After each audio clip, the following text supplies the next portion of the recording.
Okay, so I've got now two Eachine 250 racers.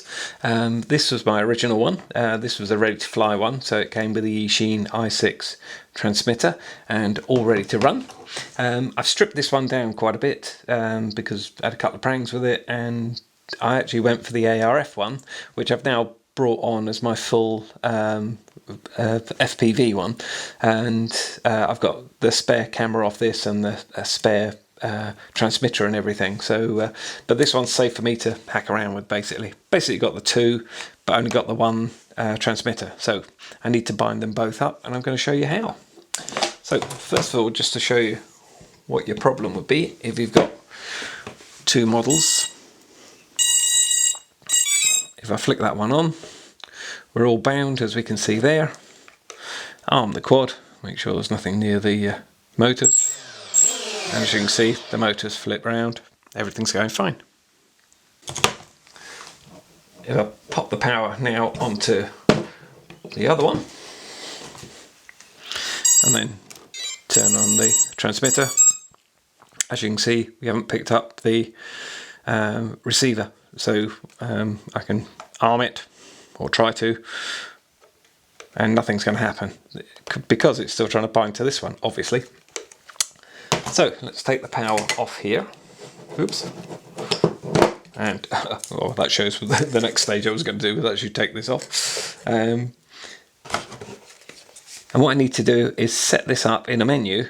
So instead of Eachine 1, which is this one, I need this as Eachine 2 or Eachine whatever. On most of the i6s, if you hold down this button here, you will get the menu come up. But you can press any button on here and hold it for as long as you like. You won't get any menus up. The only way to get the menu up on this is to turn the power off, pull these two switches, trim switches in, you heard them click there, turn the power on, let go of those, and then hold down the OK, and you get the full menu. Yay! Result. I love it when things work, and I love it even more when they work on camera. So there we go, and all we have to do now is select a model. So go OK, and we're going to go Model 2, which we're going to call this one Model 2 now. Press OK, and exit, and now it's on Eachine 2, where before it was on Eachine 1. And all I need to do now is bind it. And I've done a separate video showing how I do this, so I'm just going to quickly run through this rather than repeat myself all over again. Basically, you need a bind plug or a cable, as I show in the other video of how to do it, and then just simply plug that into there. I don't know if you'll be able to see this, but you can see this clearly on the other one. We've got the flashing LED. I hold down the bind button on the transmitter, turn the power on.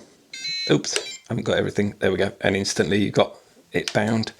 This has gone now to a slow pulse, which you might not be able to see on the camera, but again, you'll see it really well on the other one.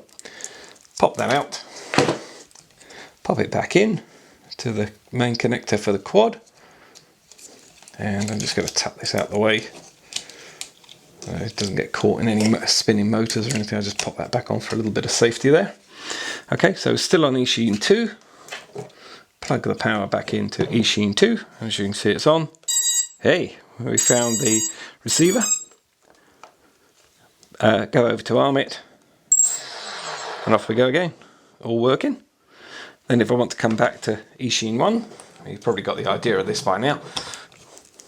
Simply put the power, oh, I'm not going to put the power on that yet. Let's just get this back working.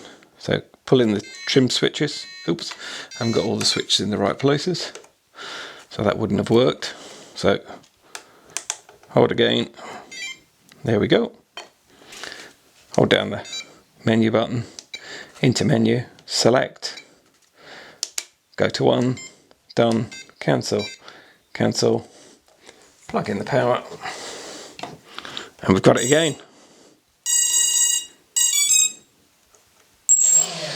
There we go, and that's how you bind more than one quad to any of the i6, doesn't have to be an Eachine or anything, any of the i6 transmitters, and you can bind up to 20 different vehicles. So you could have a car, a plane, whatever you run really, so long as it binds to an i6 obviously.